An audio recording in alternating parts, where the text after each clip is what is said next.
Hello, everybody, and welcome to Non Sequitur News for September 2nd, 2024. It's Season 3, Episode 246. I am Mayor Watt, and the voice you hear, and if you're watching the stream or over on YouTube watching it as a VOD there, the visualizer as well for the sentient AI from the future. Good evening, hometown citizens. Welcome to Non Sequitur News. Who waited all that while for me to let them just start talking. But hey, guess what? Today we're going to be talking about Labor Day weekend strike. Starliner tries to make contact. Artificial scarcity in merchandising disclosed. Read that again.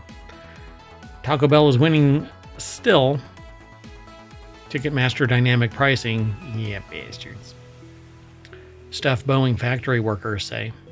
The old ball in blockchain. When this boat's at port, reboot. Is VW grinding gears and astronomical observations at a temple site. That and more.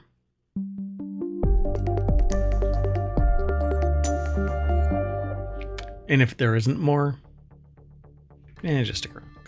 Go listen to one of the other 1,100 videos that's over in ohmTown on YouTube, and there's only 60 days of videos on Twitch because they purge. So go binge before they purge. Or you can go over to YouTube and watch all of it. And you can always download them too. And speaking of that, to get today's show notes, you can hit !NSN, and that will throw the articles out of Omatron and into the chat. And if you want all of the show note syntax, you can hit !show notes, and that'll give you the syntax. Like if you want the continuity report, or wanted, or reality hacker, or Warcrafter, or technology today, or four-wheel tech show notes, you can just type in their particular commands. Like technology today is just !TT. And if you want to download the podcast, you hit !podcast. But if you do searches for ohmTown, you'll find them as well.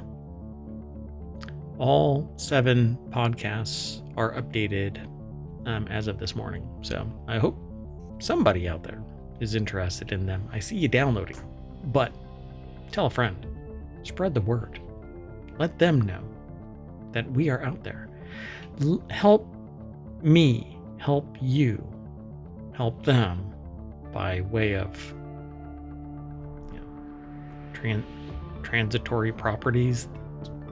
Anyway, right? Is that? I'm not sure. Transitive Properties, right? Yeah. All right. Well, anyway, let's get into today's articles before I say something else stupid and the AI can't stop me because, well, I'm a human being and they're a computer. Okay. More than 10,000 U.S. hotel workers are striking on Labor Day weekend. So, boy. That's got to be good for holiday travelers. And where are they doing it? Looks like everywhere. Boston, Seattle, Honolulu, Kauai, Greenwich, Connecticut, as well as Californian cities, San Francisco. The little unknown San Diego. San Diego. There is sand in San Diego. San Jose. Which why do I feel like they probably pronounced it San Jose? Most definitely. Well, because I said reading once and it's Reading. You well, never know. I also said Jorge Jimenez and it's not. George. So anyway, yeah, they after contract talks with the establishment's owners collapsed. So staff demand wage increases and reversal of pandemic-era cutbacks that impose painful working conditions, and you have to claw back your benefits. Good luck, right? Benefits right, disappear. And once you've given something up in an employment setting, it's not coming back. That's right. Well, in any setting, and the moment that you give something up, whatever the administration is, they abuse it. I mean, and that's why unions exist. So, and anybody who is unaware of that you have to be sociopathic. I mean, you really have to understand that if everything was going okay, nobody would need a union, because there isn't so much disparity that someone feels like they're being preyed upon and cries for assistance through management up to senior leadership go unheard or giggled and pointed at. Not that that's ever happened to me. Nobody's ever pointed and giggled at me. Anyway, Robert Tate over at theguardian.com put this article together, and good on them. You know, I know that when I travel, I treat everybody with respect, but the employers may not. Seeing as, you know, they may go, well, you know, we're footing the bill for all of this hotel stuff, and you're nothing more. That's the phrase, right? Like, you're nothing more than an employee. Well, welcome to Unionville. More than 10,000 workers walked off the job at hotels over the country. The Unite Here Union, which represents workers in hotels, casinos, airports across the U.S. and in Canada, warned that staff in other cities were ready to join the strike. Strikes have also been authorized and could begin at any time, a union statement said, adding that hotels in Baltimore, Providence, Oakland, New Haven could be affected anywhere, I suppose, their presence is.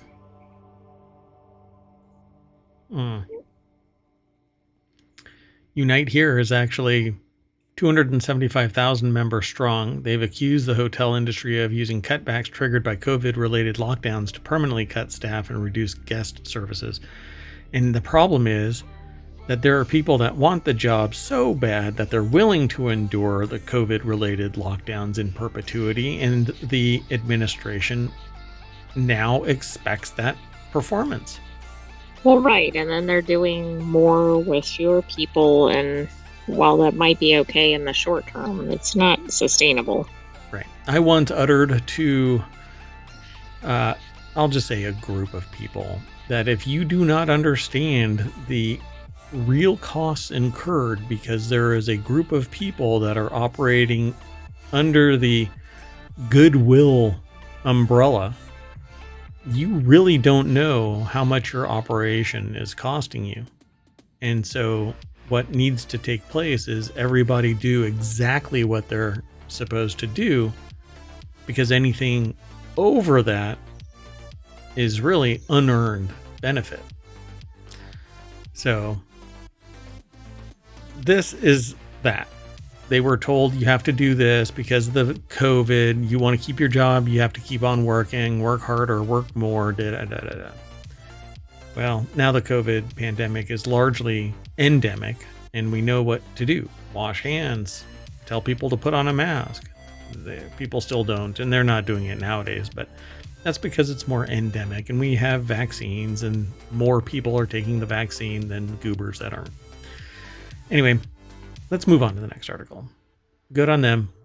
Good luck. The next article is over in Technology Today. Now there's a creepy sonar-like sound coming through one of Starliner's speakers. And this apparently has been resolved in the last 8 hours. This is reminiscent of some other things, right? Like, you mean the movie Contact? Mm-hmm. Yeah. When I heard that, I was like,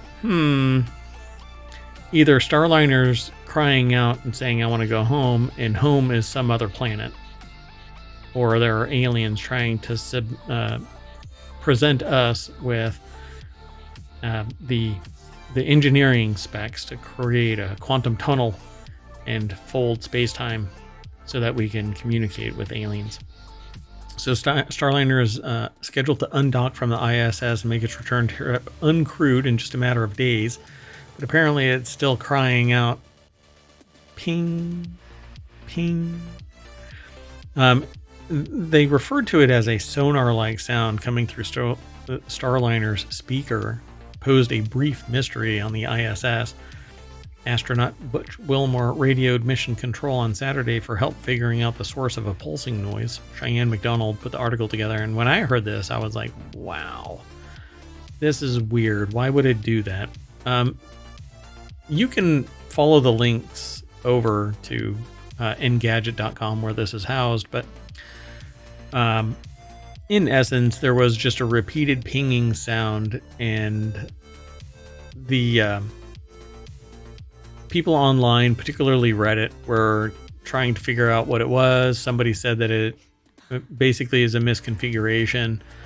And somewhere there's somebody making something, or someone is making a noise that is delayed 500 milliseconds, and that is the noise that's being picked up. Well, a lot of people poo-pooed it and blah, blah, blah, but essentially at the end of the day, that's what it was. It was a configuration error, supposedly between Starliner and the ISS. NASA wasn't even involved in it, apparently. But they figured it out, and apparently it's been remedied. I like a good conspiracy, though, so I'm saying they fixed the problem by turning off whatever it was that was making the ping. But what was making the ping, and why was it making the ping? Some people say it was just noise, right? It also reminds me of just, I think it was called Constellation, but I mean, just really any kind of sci-fi experience, like something is going on here. Yeah, and it immediately also thought about NaNoWriMo. It's right around the corner, folks. So if you're looking for inspiration, here it is. This is like Contact 2.0. Can you imagine following up Contact with Contact 2.0, and it's the next step? Whatever No, we're I going to mean, do. that would be really outrageous. I mean, here you could just make it on real life. Yeah. Based on real life. A little bit of reality and a whole lot of creative writing, and you end up with a really good story, because it makes you go, oh my gosh, this is real life. But something happened today, as I was going to say doom scrolling, but surfing the web isn't really doom scrolling. It can be, depending on where you are and where you're reading. It definitely can be. Yeah, it can be. So there is somebody on YouTube that basically posted a big video, quite upset with NaNoWriMo, because they had called out a bunch of stuff, and others have called out a bunch of stuff about NaNoWriMo not doing anything about certain threats to individuals. And well, in a way, everybody, no, I don't know how to describe this, and I'm kind of meandering around trying to say it, but essentially some bad things involving NaNoWriMo. Well, now they're basically saying that they'll allow tools like AI to be involved in the processes of NaNoWriMo. So you can use AI, but apparently a supporter of NaNoWriMo right now is a tool that is powered by AI, and it's never been there before. So this YouTuber got in front of it, and this basically making the claim that the only reason why they're championing AI is because they've got money coming from. And that's the implication. That's what you would infer from their statements. So I find it really interesting, but you'll have to go and look for it. I don't even remember what the name of the channel was. I'd give them credit for the outrage, but anyway. So they basically said on this article that the space station's audio system is complex, allowing multiple spacecraft and modules to be interconnected, and it is common to experience noise and feedback. My problem with that is, why on a 21st century craft or 20th century craft do we have the opportunity to get noise and feedback because it's interconnected? It doesn't seem like we should have any chance of that occurring, right? We've kind of got a lock on frequencies and just technology. Yeah, so I guess they're going to try and figure out. It said the incident had no impact on the crew or Starliner's departure schedule, but I'm really curious why it suddenly started doing it, and then how that actually takes place. Somebody said that it's basically an open mic somewhere picking it up and causing feedback through the system, but somebody had to have flipped on that switch, right? Or did something else. Something inside the house. Moving on. Next article is over on Warcrafters. AMD officially launches the Ryzen 5 7600X3D, but in limited numbers and only through one seller, US seller. And I titled this Artificial Scarcity in Merchandising Disclosed. So, artificial merchandising disclosed, AMD, get it? Anyway. They're not all gems. So this artificially constrained blah, blah, blah, just like their video cards, like NVIDIA, right, did this.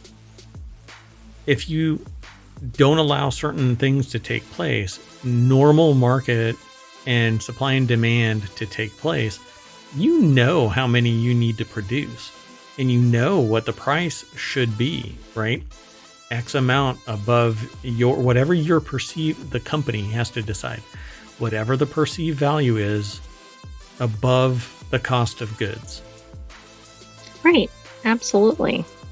Right. As long as you're making a profit, you make the product. Right. That is supposed to be the motive. You produce X. You see the market going. But you're missing a word there. Record greed? Profit. Greedy profit? Record. Record. Oh, record. Same idea. No, I like yours. It's more subtle and it's neutral in its claim. Right? Record. You have to have record profits. So it says every quarter. Yeah, exactly. Otherwise, the stock suffers, and you can't, play around with your stock and benefit that way as well. AMD. Okay. So this article is actually over at PC Gamer. And they say that they previously reported on this being a tech rumor, but now AMD has officially given the Ryzen 5 7600X3D the green light, bringing 6 cores and 96 megabytes of L3 cache to the masses. Well, only the masses in the US, and even then, only those who are near the 28 Micro Center retail stores in that country. So in that country over there. This seems really constrained. Yeah. So, my point when I started talking about this was, well, guess what happens? The FOMO crew shovels out buckets of money to get whatever it is. And now they know what the real value is, how fast it sells off the shelves, right? So if you really want an X3D chip, you're probably better off waiting for the 9000 versions to launch. When you and they have this little disclaimer that when you purchase links through their site that they're going to make a commission. We don't. All I'm doing and all the AI is involved with in this is that we are talking about the news. So if you go over to their site, it's on you. So it says, however, there's 2 caveats, right? So you may not be able to get to them, limited supply, and once they're sold, that's it. But that sets the trend for future, because if somebody's willing to pay $300 for it, then the next chip, they can go, you know what? This chip only cost us $50 to produce, and they're willing to pay 6 times that. I wonder if our $100 chip, we can charge $600 for it. I mean, once they've tested the market, why not? Right? From the company's standpoint. And people fell over themselves trying to get the latest 4000 series NVIDIA RTX cards. What's coming next? Who knows? So the important question to ask whether the Ryzen 5 7600X3D is worth buying, $300, considering considerably less than the $419 it cost to buy the 7800X3D from Amazon. And if you don't really have an AM5 motherboard and DDR5 RAM, you'll have quite a bit of extra cash to put towards them if you did buy the 6-core chip. But $300, I mean, $300 versus $419. It's $120. That isn't quite a bit more money to put towards DDR5 RAM. But it says here, however, both the new Ryzen 5 9600X and last gen Ryzen 5 7600 are cheaper still. It's, below $300 at Newegg, but I haven't bought anything from Newegg since they were acquired. So like 10 years ago. Right, yeah, that's been a while, I think. Yeah, so if you're one of the lucky few to live near a micro center and you've been looking to do a cheap AM5 upgrade, then $450 for the bundle is worth it. Personally, though, if they had an AM4 motherboard, they just get a Ryzen 7 5700X 3D, a little over $204 at Amazon, and stay on that platform until AMD releases another generation of AM5 processors. And yeah, then the only problem is they constrain how much is available, and they're going to start, just like NVIDIA did, they're going to produce the just-in-time delivery of products that fit the market demand below the market demand. That way people are like, oh, please, I need it. I will stand outside Best Buy at 2 in the morning, so when it opens at 8, I'll get a 4090 and it'll be only $2,500. That's them scrabbling at the door. Open. If you can. Fine. I ruined the joke by telling it, I suppose. Moving on. As we have been documenting here in ohmTown, because we know some of the future, because we've watched documentaries like Demolition Man. And now even Running Man. I mean, but anyway, there and several other movies have foretold the future. It's no wonder that Taco Bell is winning the fast food wars. Oh my gosh, there's somebody. We heard else. it first in Demolition Man, right? Yep. Just look at how they treat their biggest fans. They're gonna make them mayor of that town in Demolition Man. That's how it works. You start now, you'll be the manager on duty of whatever the town is in Demolition Man. St. Angeles, I think it was. Recently went to the Cantinas, a luxury getaway Taco Bell hosted for biggest super fans. Tickets were for a weekend cost $150. For two people, or $50 for two guests to enjoy a day pass. Chief Marketing Officer Taylor Montgomery told the author of this, and we haven't gotten there yet. The weekend was Taco Bell's way of saying thank you to its fans as the sun set over a luxury San Diego resort. The author laid flat on a purple yoga mat and contemplated the meaning of life at a Taco Bell sound bath. Okay, that sounds unique. Is this where I think it is? Is this just right outside Carlsbad, California? I don't know. I can't tell what the setting is. We talked about the cantinas before. Yeah, I think we did. Annetta Constantinitis over at businessinsider.com put the article together. It's basically the Cantinas is a luxury getaway Taco Bell hosted for its biggest super fans. Tickets for a weekend pass for two is $150 or $50 for two guests to enjoy a day pass. And so they just say that it's at a San Diego resort. Let's find out where it is. The chain's recent weekend getaway for its superfans. When Taco Bell announced the event back in July is when we first talked about it as well. It invited hundreds of fast food lovers to slow down and enjoy early retirement with an all-you-can-eat Taco Bell meal and senior-inspired recreation. What, telling people to get off their lawn? Things like that? There was pickleball, bingo, endless burritos, but they were surprised to find that a weekend at the cantinas was really all about the community, one as passionate as the Swifties, with the desire to connect far beyond a shared love of Crunchwrap Supremes. It looks like it was in Irvine, but that says San Diego, so maybe there was more than one location. Gotcha. Yeah, I'm not sure where it is now. Rancho Santa Fe. Oh, okay. Yeah, so close.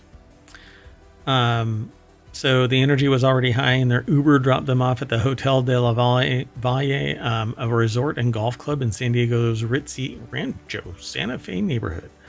Excited fans had started arriving 2 hours before the official 10 a.m. check-in, which didn't surprise them. Wow. Kenny Rotter, a superfan from Los Angeles decked out in a retro pink and purple set, told the author that he had made a new friend after bonding over their outfits. They were wearing Taco Bell Hawaiian shirt, she wearing a Hawaiian shirt that featured her cats, and it was just friendship at first bite, Rotter told the author on the event's second day. There it is, look at that. Taco Bell sourced 500 pieces from thrift stores across the U.S. for the Cantina's Sundries shop. Yeah, there were also purple golf balls, purple yoga mats, and a white and purple checkered blanket that covered the hot pink sheets in their bed at La Valle. You know, has any other company done something like this? I can't think of one. Okay, so they're for really expensive cars, I think it's BMW. We talked about That's it. right. Yeah, you're right. Okay, something that is not a high-end luxury brand. Have you Oh ever no. heard of something like this? Oh no. Dollar Tree isn't pulling people into, you know, To retreats and everything. right. Yeah, the only retreat is probably the employees from the patrons.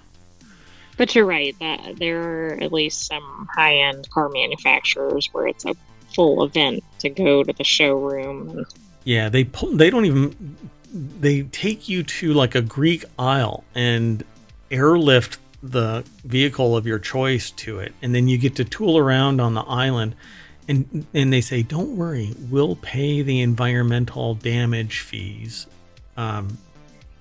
Everybody's already on board. You just buy our $1 million vehicle, and and then you sit there and pull out entirely. You're like, nope, I'm out. No, sorry.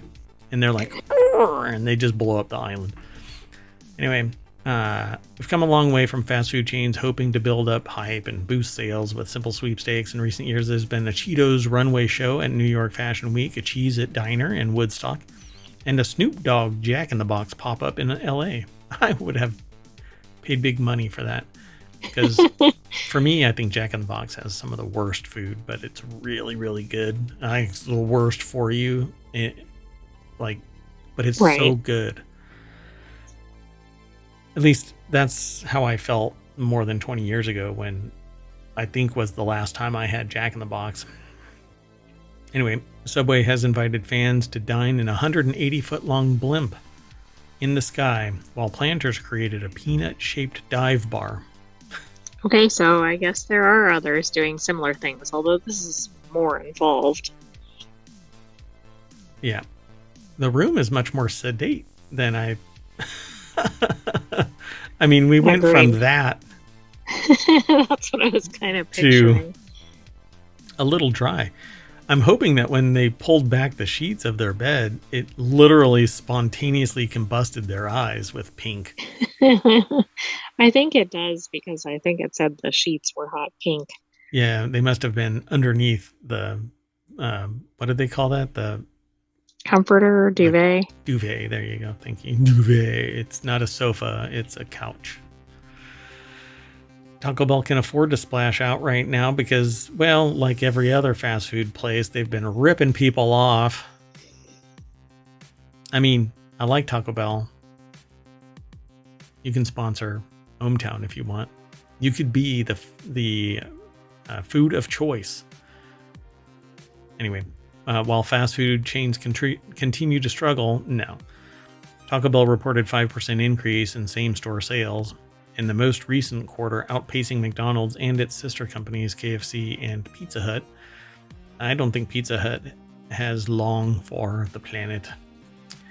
No, I'm kind of surprised it's made it as long as it has.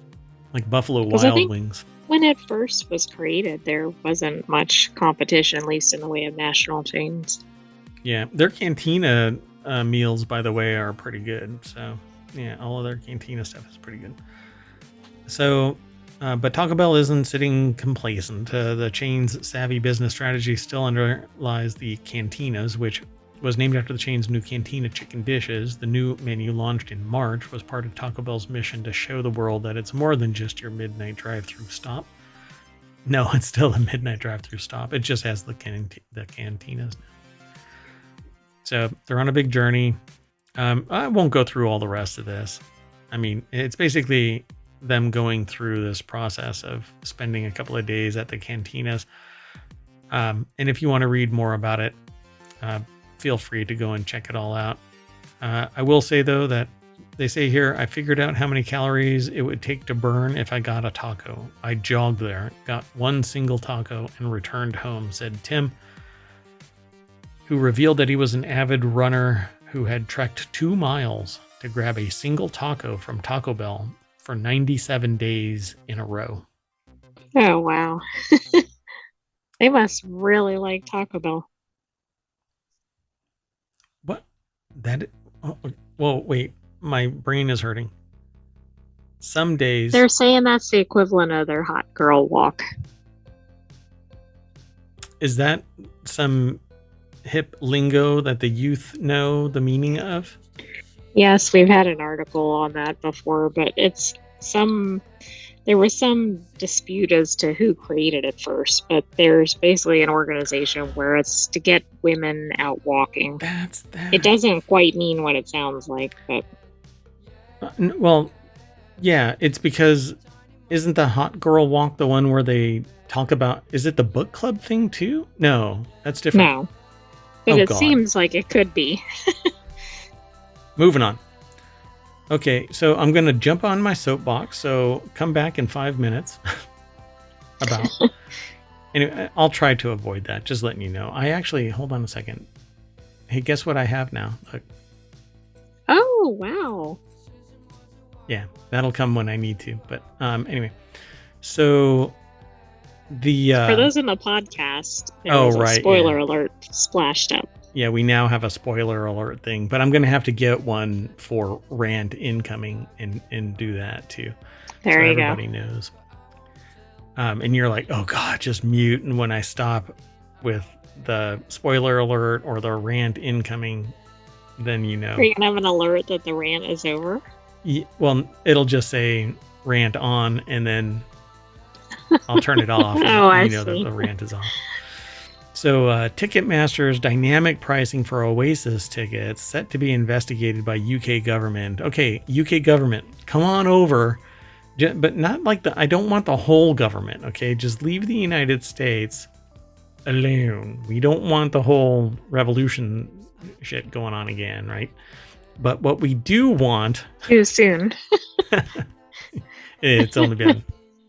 So what we do want is things like the right to be forgotten and stop killing games, and which actually is privacy kind of rights, flaming out. Yeah, which privacy I know rights attaches kind of the right to be forgotten. And investigating the frick out of Ticketmaster and this dynamic pricing, because oh my God, the reason why there's constrained tickets and greedy prices is because of the fact that Ticketmaster controls the market.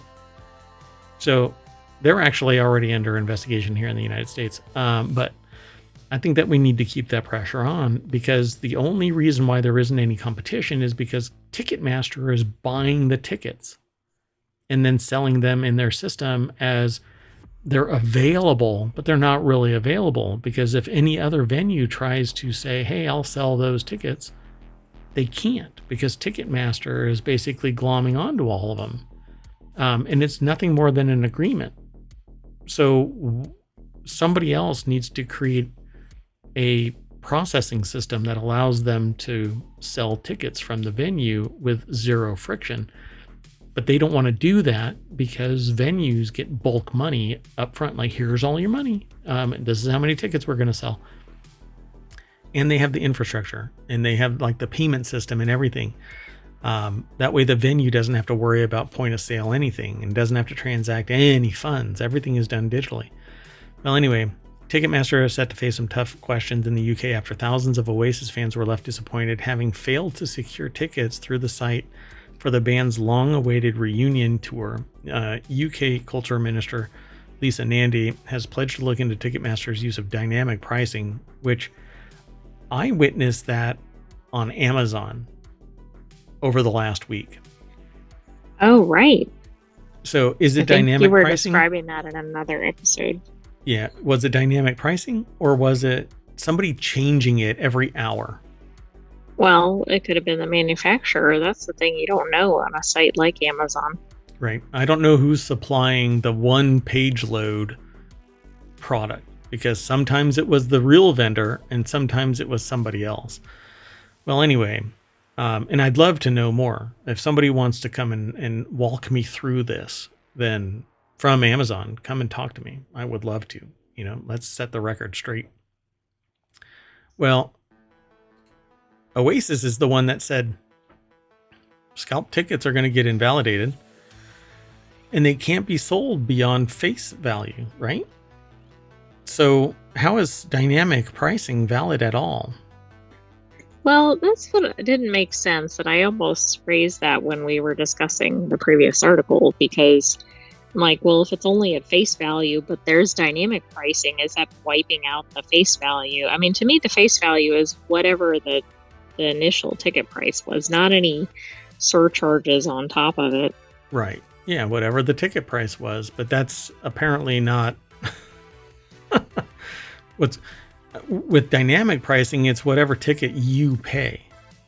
So it's not the scalp tickets. It's whatever ticket price is on your screen at the time. So KJ Yossman over at variety.com put the article together, and they're already in hot water. Thousands more couldn't get through to buy tickets at all, forcing them to resort to ticket resale sites, which Oasis has said scalp tickets are going to get invalidated. But they didn't do that. So what's funny about this is you're not bound by a third party's agreement. So if Oasis says we're going to invalidate scalp tickets, but those tickets were sold in good faith, doing so after the sale is basically changing a contract that consumer isn't part of. So you're really, Oasis is going to get involved in a lawsuit, which, maybe they're, again, when people get filthy freaking rich, they tend towards being sociopathic. And so who knows, maybe they'll go, we don't care. We've got money. And they'll burden everybody with lawsuit after lawsuit.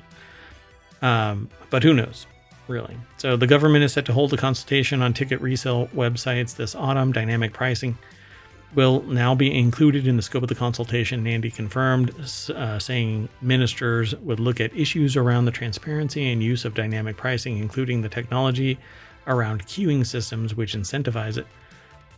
And one of the issues is you don't know if you are a victim of dynamic pricing in many regards, because unless there's people around you all landing at the page at the same time and everybody sees 3 different or 4 different prices. Exactly. You're just going to see whatever the ticket price is and think that's the ticket price. That's it. Yeah. And the only reason... And most people are going to pay it, right? Because they want to go to the event badly enough. Yeah. And the only reason I know that I was being hit by something similar to dynamic pricing was that when the item was not in my shopping cart 2 days earlier, it was $100 cheaper. I put it into my shopping cart and I waited a day and it shot up $100. Over the course of 8 hours, it jumped from that $100 increase to $160 increase. And the inventory didn't change. So what was I actually a victim of? And then lo and behold, when I pulled it out of my shopping cart it dropped back down $75. It's such a racket, isn't it? Yeah. So something hinky was going on there. And it's this. And it's kind of like the post office issue, right? The evidence Horizon issue. Yeah, the Horizon issue. Well, the evidence is within the very system. And it's the system that's bad and exploitive. And it happens in the dark. So abuse happens in the dark. That's another one of the phrases that I say. So they say it's not the first time that Ticketmaster has been found itself in trouble with government officials following a ticket fiasco. U.S. Senate convened a hearing. But come on, senators. There's like two. I won't say anything because I don't want to get into politics. But let's just say corporations have regulatory capture. They're the ones that write the rules and hand it to the people that create the law. I mean, that's the way it works. So anyway, so we'll keep an eye on this. Ticketmaster, I think, is trending towards being broken up, and it'll be the baby bell of ticketing. Right.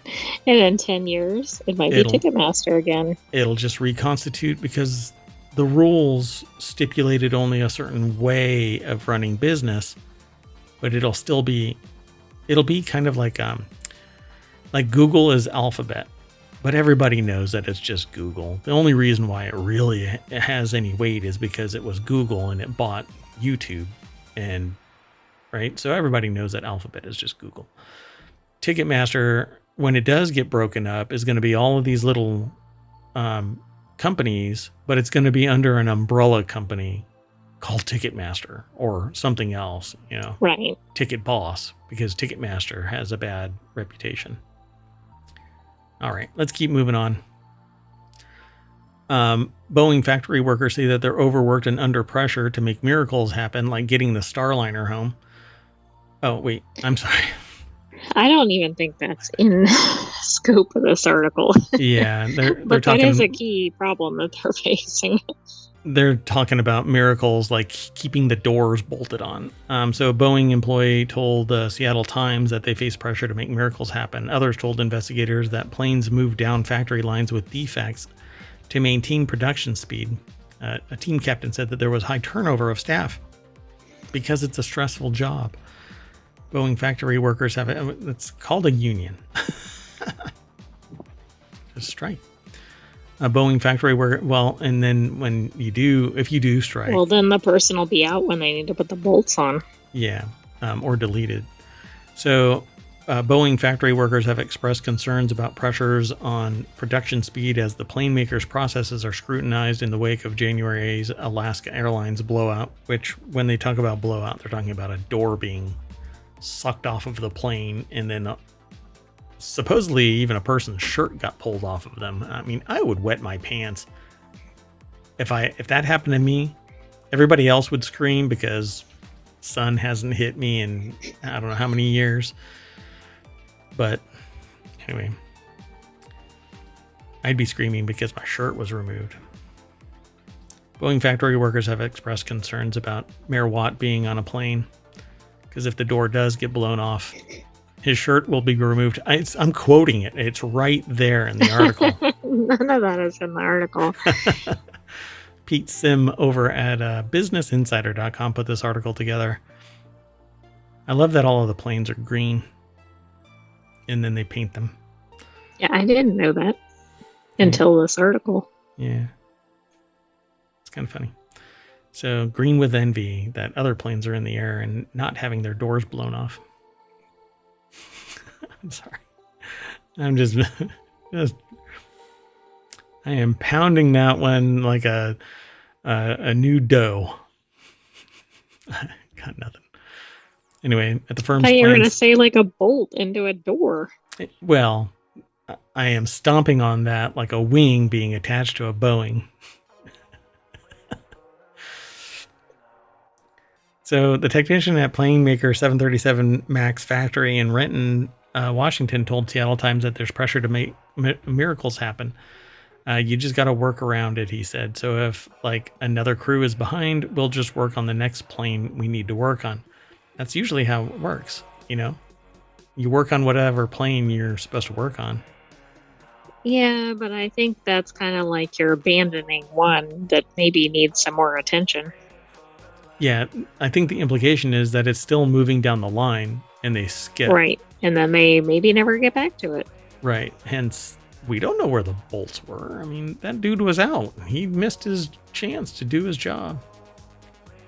Asked what could make the process perfect. He said probably making sure we get it, it gets to our flow day. Everything will be ready, like complete. All right. So he added that 60 to 70% of the aircraft that would come through his station are still waiting for other work to be done. So they travel defects constantly. The line has to keep going. Well, there's the problem.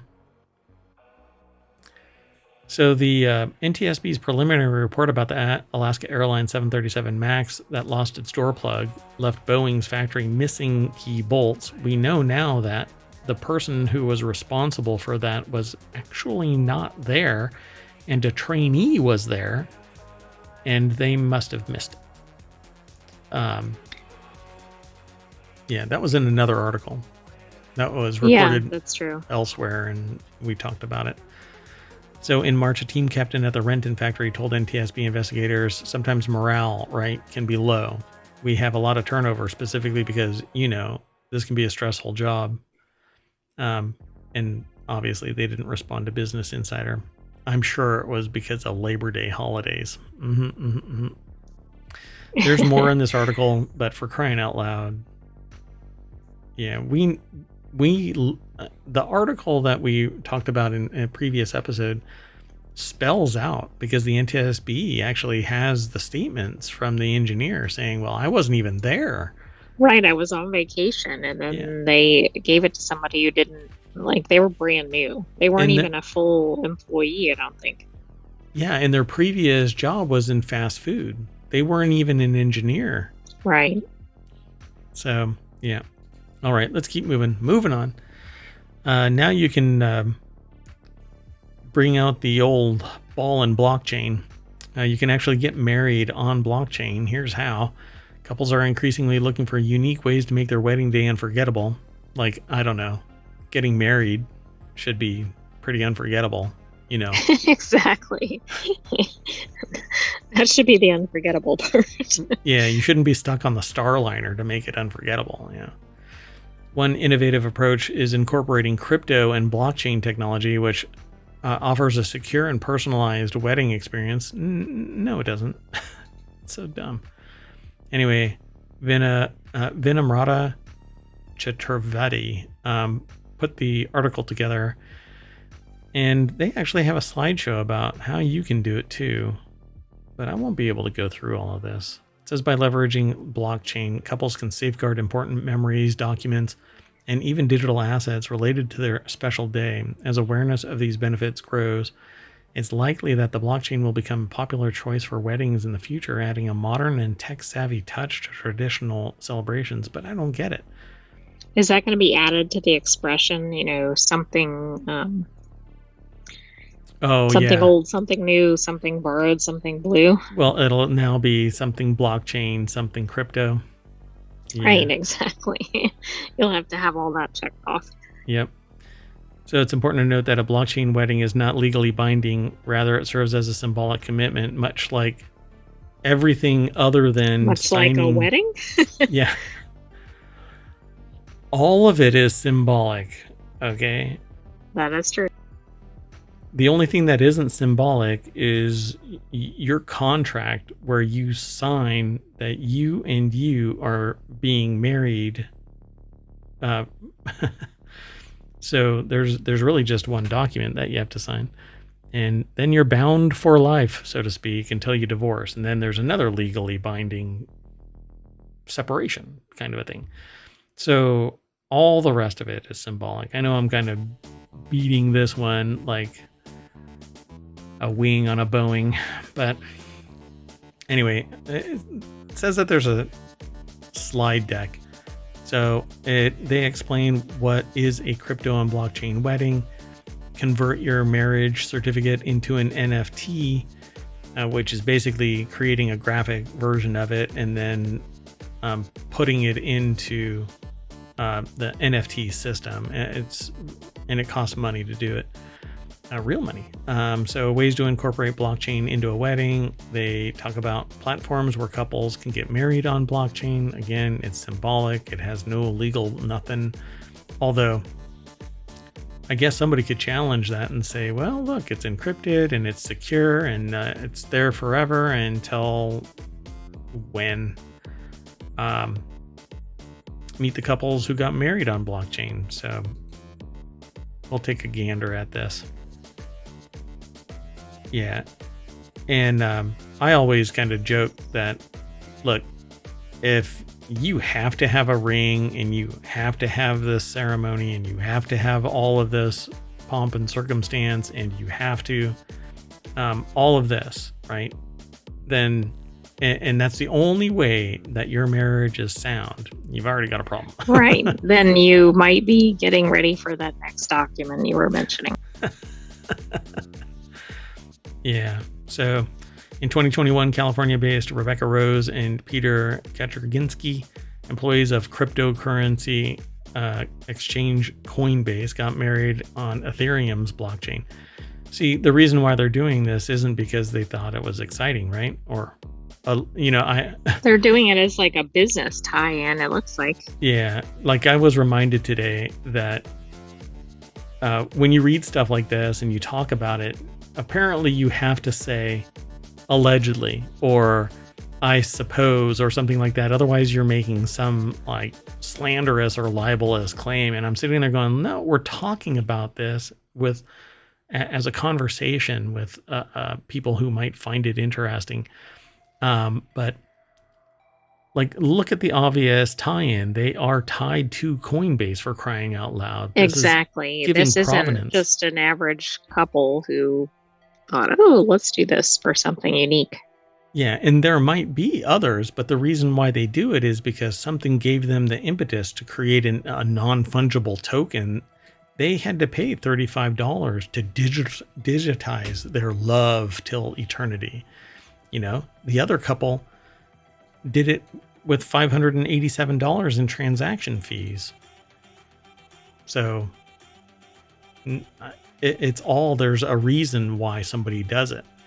And it's usually, look, they're the first blockchain wedding. So they can run around now and say that they're the first to have a blockchain wedding. There's always, if this catches on, it's, I don't know, it's FOMO at that point. I also wonder if like wedding planners are going to start pushing this. Yeah, and have a fee on the fee on the fee.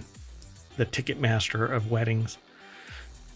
Moving on, the non sequitur news is the next location for passengers on a round the world cruise now stuck at a port have to get off every evening and stay at hotels while the cruise company tries to reactivate the vessel. I titled this one, When This Boat's at Port, Reboot. Yeah, this is kind of a problem because this is one of these where people sell everything they own and this is all they have. Yep.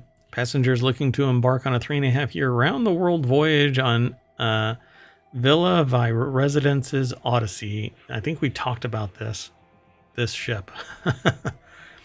We talked about others that are doing this where they took all of the money from people and people sold everything and quit their jobs and blah, blah, blah. And then they didn't even buy the ship. Exactly. It was kind of a critical detail. Yep. Well, the cruise ship has been left hanging for the past 3 months. What is this? Starliner of the Seas? They need to change the name. Yeah, this is really ridiculous. I'm surprised it took so long to get reported, but maybe it was previously. Yeah. Kwai Wai, Kevin Tan put this article together for BusinessInsider.com. In December, the company announced it had bought Fred Olsen Cruise Line's Braemar vessel, which it later named Odyssey. Is this the actual one? Did they actually end up following through and buying the ship? I wonder if it is. It's not at the top. So, and it just said, this really sounds familiar because the ship is It 30 does, years but we've old. talked about a couple of these, so I'm not Yeah. sure which one it was. So it's a 30-year-old ship meant to sail in May. On the planned 1,301-day journey, the cruise liner is set to visit 147 countries across 7 continents, including destinations such as France, Mexico, Japan, according to the Villa Vi Residence's itinerary. But mechanical problems.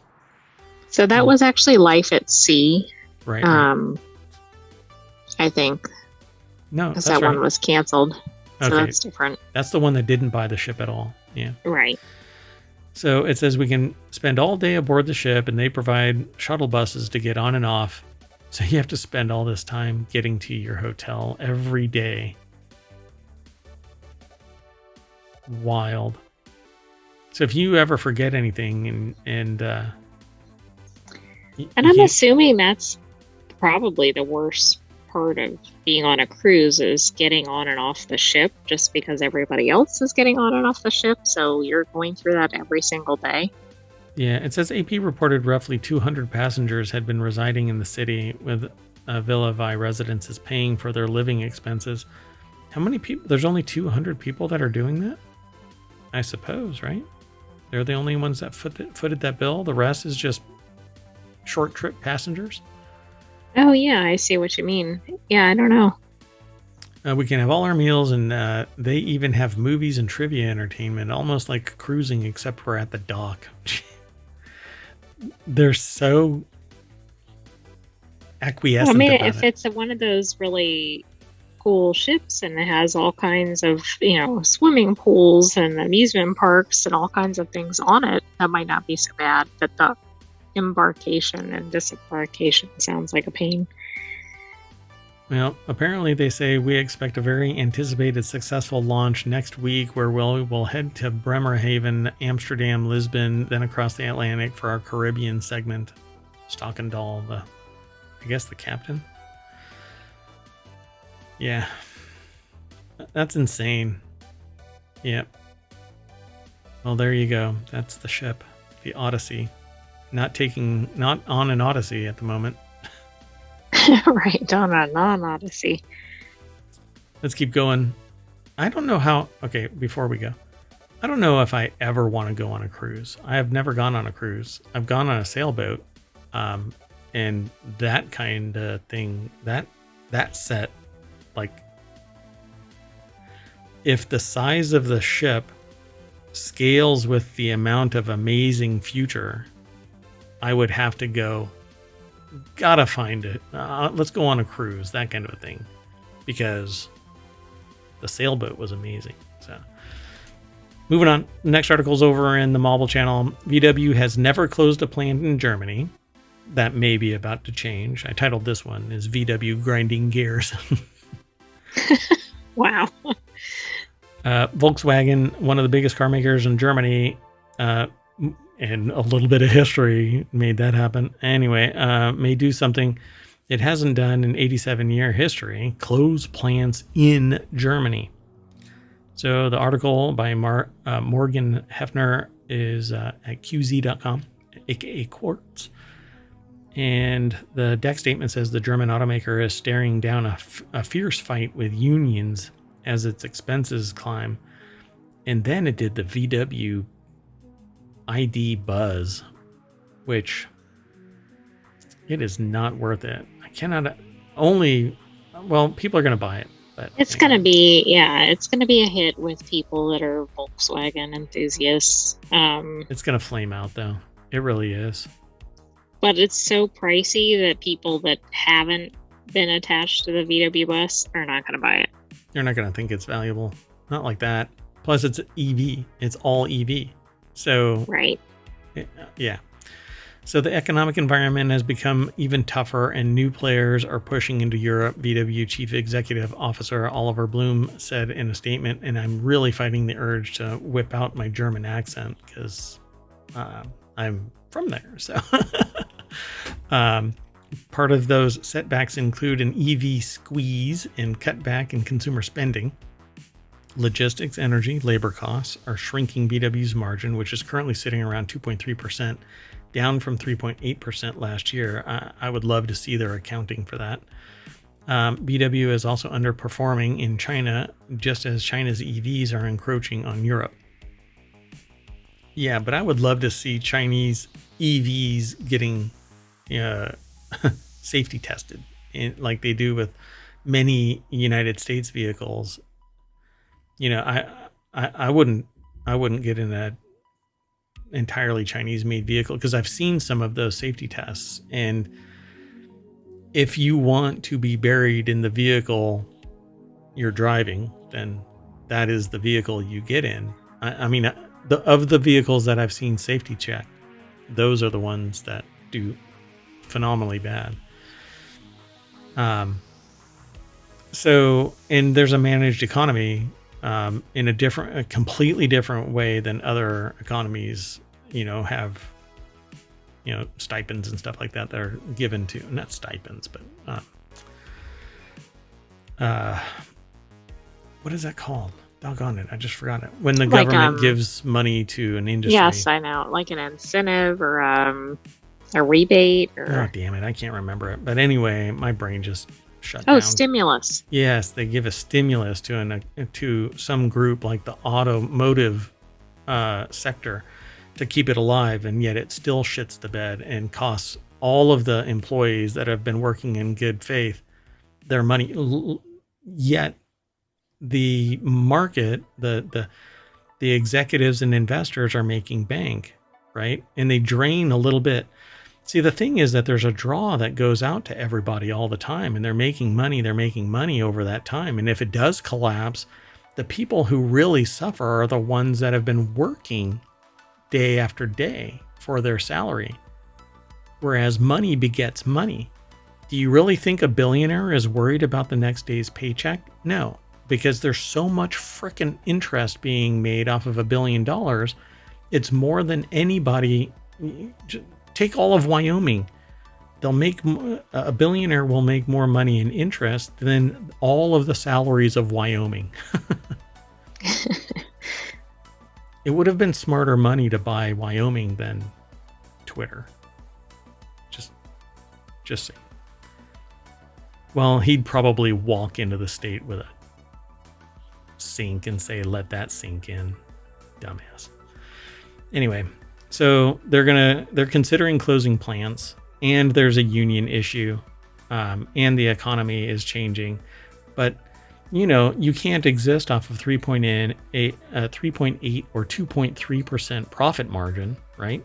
That is the margin, but the profit margin is the profit above all of the costs. And I'd like to see the accounting, because 2.3 doesn't seem right. No, it doesn't. That seems rather reasonable. Yeah.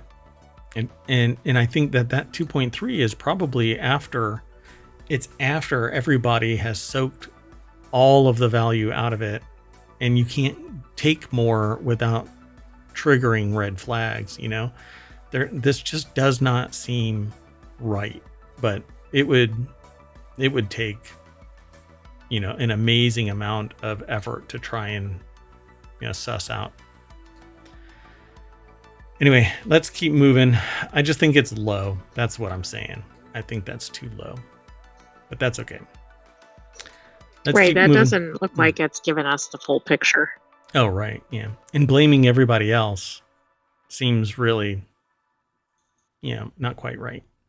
But that's okay. Competition is supposed to drive down prices, but I don't see vehicle prices being driven down. I only see higher prices. An EV costing $60,000 and it only has 175 miles? Give me a freaking break. There isn't enough competition, because mergers and acquisitions have rubbed out all of the competition. And then you fire a bunch of people, and there's no capital to start up a business in that sector, because tooling up is astronomically expensive. All right, let's keep moving. You can build a prototype. I can do that in my garage. Going into production, though, takes government stimulus, like many a large business has in its historical record that still exists today, like VW. God, I wonder where they got all their... Never mind. Anyway, ancient Egypt, archaeologists find astronomical observatory at temple site. The article's over in Non Sequitur News. The astronomical observatory, designed to track the movement of the sun and stars, is thought to be around 2,500 years old. Aristos Georgiou over at Newsweek.com put this article together. This has got to be an old video. And it doesn't really, it says archaeologists unearthed dozens of Egyptian I don't mummies. think it's tailored to this. Yeah. So during excavations at the site, and the site is Temple of Buto in Tel Al Farah in northern Egypt, the Ministry of Tourism and Antiquities said in a statement, during excavations at the site, archaeologists identified an astronomical observatory building in the southwest corner of the temple area. Ayman Ashmawi, head of the s3e246, which is Supreme Council of Antiquities, and not the... That reminded me of SCP. Yeah, it's... might work too. s3e246's... by the way, s3e246 is also the Society for Creative Anachronism, where they reenact medieval combat and lifestyle. Well, that kind of fits here. Yeah, sure. Oh, too soon. So, Egyptian Antiquities Division said that the building is the largest known astronomical observatory from the 6th century BC on a Tuesday at 5 p.m. in the village of fill in the blank. Yes. Yeah, in Tel Al Farah. Anyway, in the country, with a total area of approximately 9,150 square feet, or 50 New York apartments. So it says its architectural design includes an entrance facing toward the east where the sun rises, an open central column or hall with columns, and a high inward sloping mud brick walls. Among the finds in the observatory was a sloping stone sundial, also known as sloping shadow clocks. These instruments were considered one of the most important tools for measuring time in the ancient world. Dink. So the instrument consists of a nearly 16-foot long limestone slab topped by 5 flat limestone blocks, 3 vertical, 2 horizontal. Archaeologists also found another instrument in the observatory, consisting of a stone block installed in a circular hall that is thought to have been used to take measurements of the sun's inclination, so a sundial, which could probably act as a moon dial as well.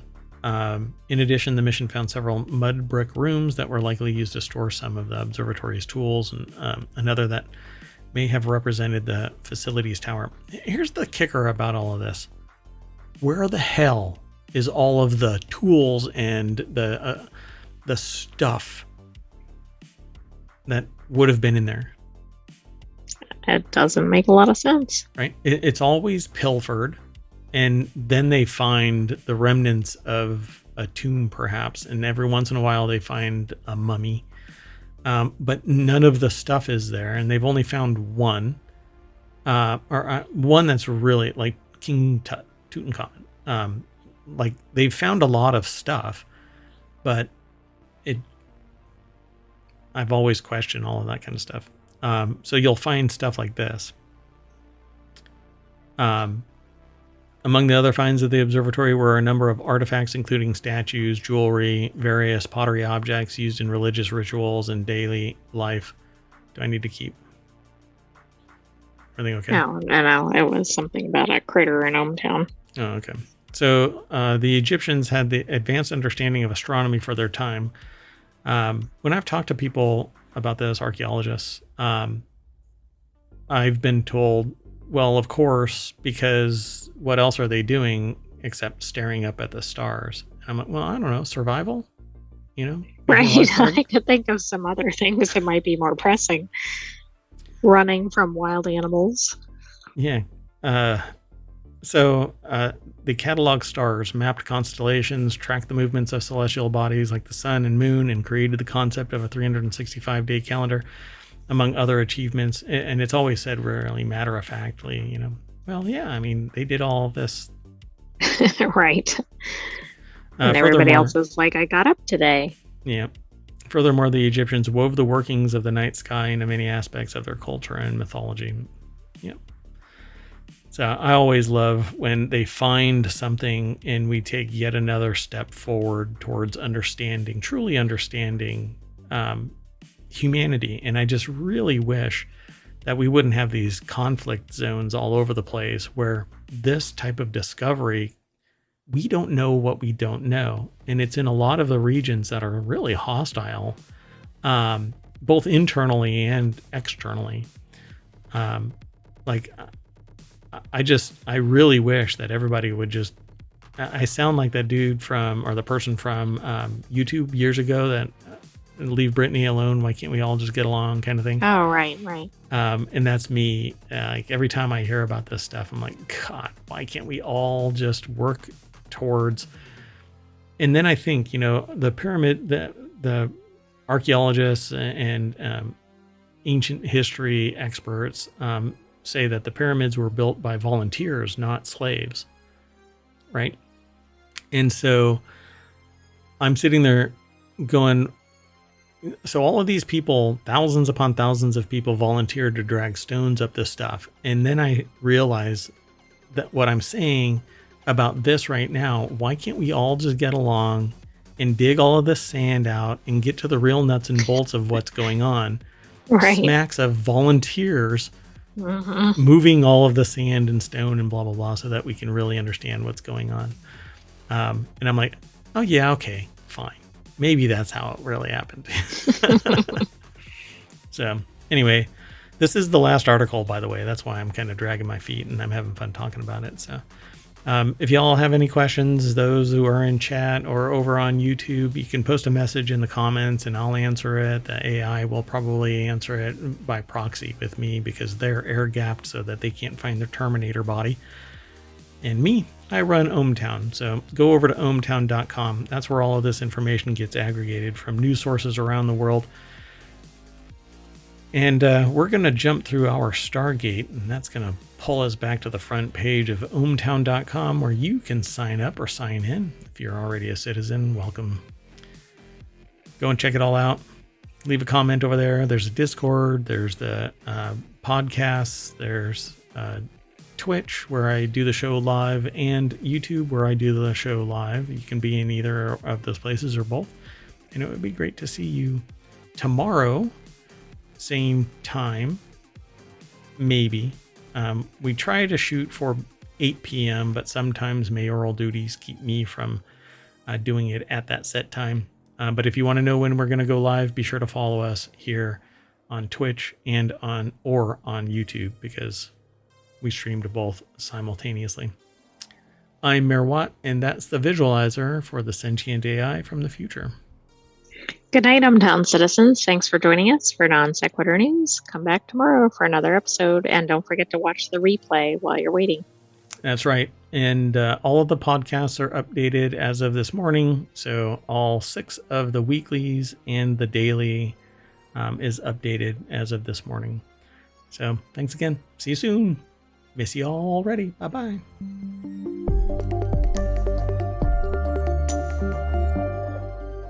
Now, where did I leave my mummy?